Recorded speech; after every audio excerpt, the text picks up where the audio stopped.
బుల్డోజర్లు పేదల మీదికేనా? ఫిర్జాదిగూడ లాంటి కాలనీలలోనేనా? చిత్రపురి రో హౌస్ల మీదకు రావా? సర్వే నెంబర్ 327 పైకి షేక్పేటకు వెళ్ళవా? చిత్రపురిలో పెద్దల బాగోతం, షేక్పేటలో రియల్ మాయాజాలం. చిత్రపురిలో గద్దల వేషాలు, షేక్పేటలో రియల్ మోసాలు. అప్పుడు తప్పు, ఇప్పుడు ఒప్పు. పెద్దలకు గొడుగు, పేదలు దిగదుడుపు. చిత్రపురిలో రో హౌస్లు, షేక్పేటలో చకచకా అపార్ట్మెంట్లు, ఫిర్జాదిగూడలో బుల్డోజర్లు, దోళ్ల ఇండ్లు కూల్చివేతలు. చిత్రపురి మోసాలు పట్టవా? షేక్పేట కబ్జాలు మరిచిపోయారా? చిత్రపురి భూమి కార్మికులదే అంటిరి. ఆ భూములు కార్మికులకే చందాలంటిరి. ఎన్నికల మేనిఫెస్టోలో పెడితిరి. కార్మికుల గోడు గాలి కొదిలిస్తిరి. సినీ పెద్దలు అందులో దూరిరి. 14 ఎకరాలు ఆక్రమించుకునిరి. 220 మంది సినీ పెద్దలు కేక్ను కట్ చేసి పంచుకున్నట్లు పంచుకునిరి. చిత్రపురిలో రో హౌస్ల పేర పాగా వేసిరి. అపార్ట్మెంట్లు కట్టాల్సిన చోట రో హౌజులు కట్టిరి. పేద కార్మికులకు దక్కకుండా చేసిరి. 327 పైకి ప్రభుత్వ భూమి అని చెప్పిందే రేవంత్ రెడ్డి. మీడియా సమావేశాలు పెట్టి ప్రశ్నించిందే సీఎం రేవంత్. పీసీసీ చీఫ్గా ఉన్నప్పుడు నా చేతిలో అధికారం ఉంటే ఆపేస్తానంటివి. సీఎం అయ్యాక షేక్పేట భూమి సంగతి మరిచితివి. అక్కడ అపార్ట్మెంట్ల నిర్మాణం జరుగుతుండే. శ్మశానాన్ని కూడా వదలకుండా కబ్జా కావట్టే.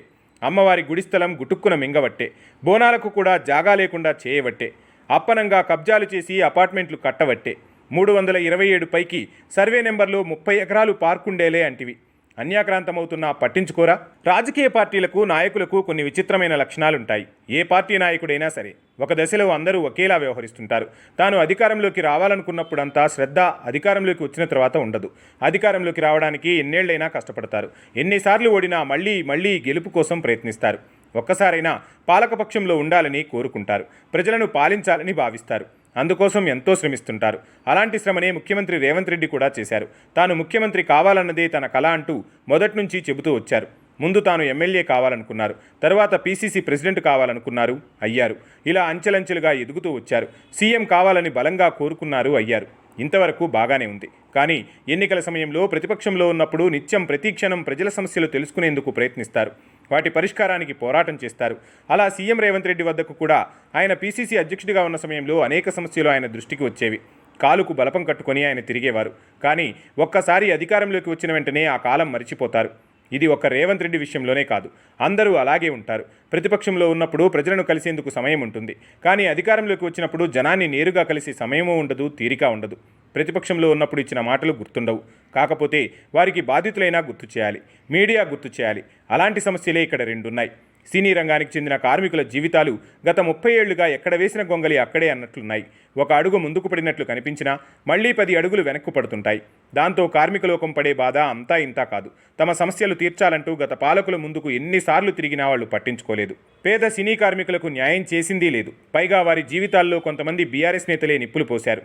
తమకు సంబంధం లేని చిత్రపురిలో రో హౌజులు కట్టేశారు. పిట్టపోరు పిల్లి తీర్చిందన్నట్లు కార్మికులు తమ బాధలు చెప్పుకుంటే పెద్దలతో చేతులు కలిపి గత బీఆర్ఎస్ పెద్దలు రో హౌజుల్లో పాగా వేశారు. కంచే చేను వేసినట్లు చేశారు. ఆ సమయంలో కార్మికులు తమ సమస్యలను కాంగ్రెస్ పార్టీ నాయకుల దృష్టికి పదే పదే తీసుకెళ్లారు. కాంగ్రెస్ పార్టీ నాయకులు చిత్రపురి కార్మికులు కలిసినప్పుడు భరోసా ఇచ్చారు. వారిని ఆదుకుంటామని మాట ఇచ్చారు. తాము అధికారంలోకి వస్తే కార్మికులకు న్యాయం చేస్తామని చెప్పారు. చిత్రపురిలో ఏ ఒక్క కార్మికుడికి అన్యాయం జరగకుండా చర్యలు తీసుకుంటామని చెప్పారు. పేదల భూమి పేదలకే చెందేలా చూస్తామన్నారు. పేద సినీ కార్మికుల జీవితాలలో వెలుగులు నింపుతామన్నారు. వారికి నీడ కల్పించే బాధ్యత తాము తీసుకుంటామని మాటిచ్చారు. అర్హులైన సినీ కార్మికులందరికీ ప్లాట్లు వచ్చేలా చేస్తామన్నారు.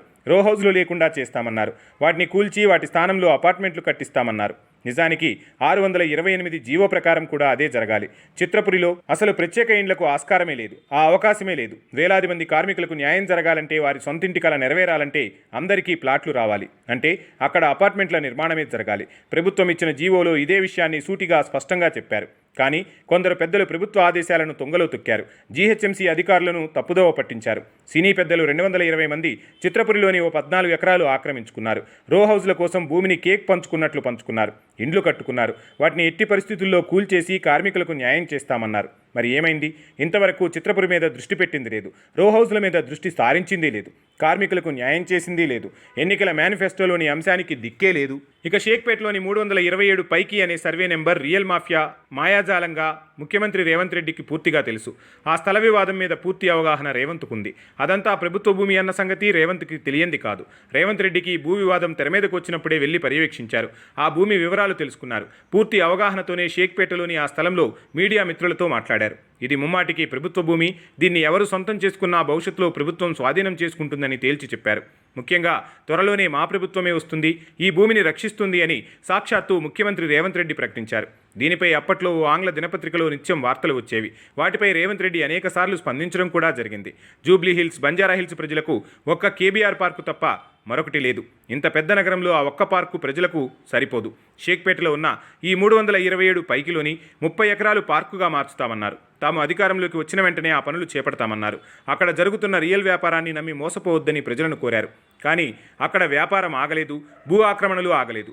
ఆఖరుకు 327 సర్వే నెంబర్లో భూమిని సొంతం చేసుకున్న వ్యాపారి అక్కడున్న శ్మశాన వాటికను కూడా వదలకుండా కమ్మేస్తున్నాడు. సమాధులు కూడా తవ్వేసి ప్లాట్లు చేస్తున్నాడు. నేటి రాత్రి వరుస కథనాలతో అక్కడ ఏర్పాటు చేసిన రేకులు తొలగించినట్లు చేసిన అధికారులు మమా అనిపించారు. కానీ అక్కడ జరుగుతున్న తంతును ఆపలేదు. ఇప్పటికీ అక్కడ నిర్మాణాలు అడ్డుకోవడం లేదు. ఎక్కడికక్కడ అపార్ట్మెంట్ల నిర్మాణం చకచకా సాగుతోంది. కానీ ప్రభుత్వం వినిపించుకున్నది లేదు, చూసింది లేదు. ఇప్పటి వరకు ఆ భూమి గురించి ఆరా తీసింది లేదు. ఎన్నికల ముందు ఎన్నో మాటలు చెప్పిన రేవంత్ రెడ్డికి తీరిక లేదు అని స్థానిక ప్రజలు అంటున్నారు. బోనాల పండుగ మొదలైంది. ఇదే సర్వే నెంబర్లో అమ్మవారి గుడి ఉంటుంది. అక్కడ పెద్ద ఎత్తున ఏటా బోనాల పండుగ జరుగుతుంది.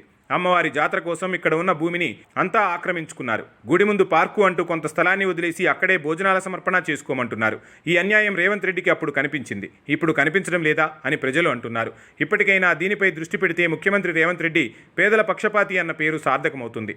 లేకుంటే అందరూ ఆతాను ముక్కలే అని జనం ముక్తాయించుకోవాల్సి వస్తుంది. ఎందుకంటే ఫిర్జాదిగూడలో పేదలు రూపాయి కూడబెట్టుకుని ఇండ్లు కట్టుకుని ముక్తాయించుకోవాల్సి వస్తుంది. కొన్నేళ్లుగా జీవిస్తుంటే బుల్డోజర్లు వెళ్ళాయి. ఆ పేదల ఇండ్లను నేలమట్టం చేశాయి. మరి చిత్రపురిలోకి బుల్డోజర్లు వెళ్ళవా? సినీ పెద్దలు అక్రమంగా నిర్మాణం చేసుకున్న రో హౌస్లను కూల్చవా? 327 పైకి సర్వే నెంబర్లు అక్రమంగా వెలుస్తున్న అపార్ట్మెంట్లను కూల్చరా? ప్రజాప్రభుత్వమైన రేవంత్ సర్కార్లో కూడా పేదలకు ఒక న్యాయం, పెద్దలకు ఒక న్యాయమా అని అంటున్నారు.